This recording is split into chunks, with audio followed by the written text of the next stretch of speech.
Hi, here we are again.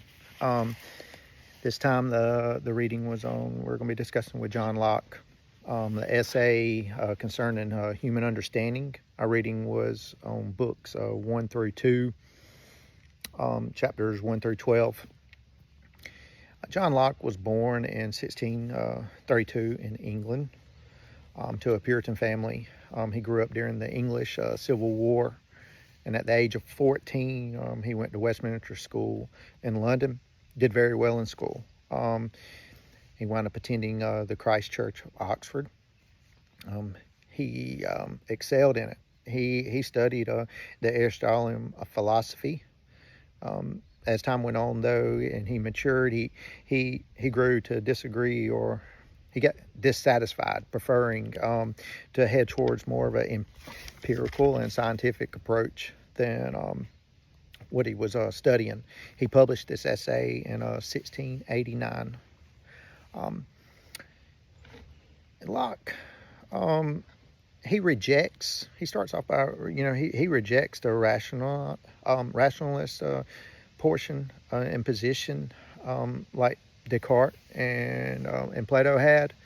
He claimed that the mind is a tabula rasa, which is a blank slate that you receive at birth.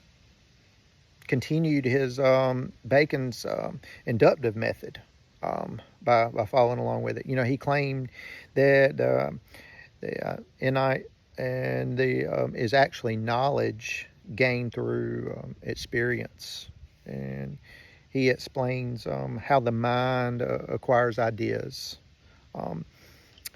The experience is the main, the source. The all complex thoughts begin with simple ideas that enter through our senses. The idea of an apple, as an example that he gave us, combines the color, taste, and texture. He shared with his thoughts on primary and secondary qualities, and then in the last section of book 2, he admits that we don't fully know substance, just qualities appear to us.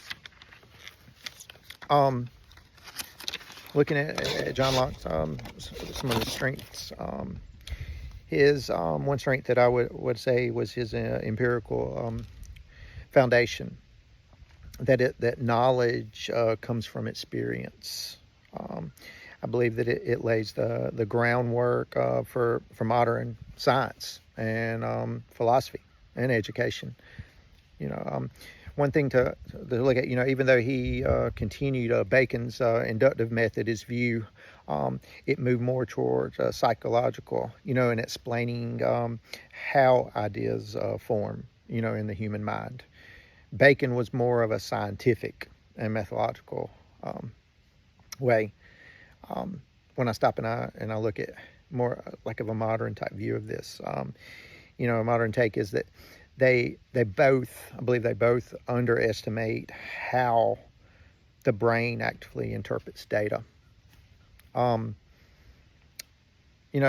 Another comparison, Locke and Aquinas, they both acknowledge that that it all starts with a sense experience. From our previous reading,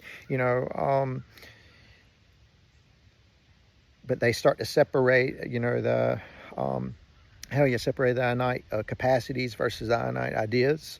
Locke's separation of knowledge and faith promote a secular thought, but Aquinas' realism is philosophy, and it's more coherent. A thought to think about, cognitive science is not a blank slate. And, his dependence on sense data can't justify his belief in enduring objects. One last thought, Descartes' rationalism and Locke's empiricism, they represent two poles of modern philosophy. I'm going to leave y'all with two questions. Do you agree with Locke that all knowledge comes from experience. Why or why not? And do you think humans are more shaped by experience or by nature? Thank you.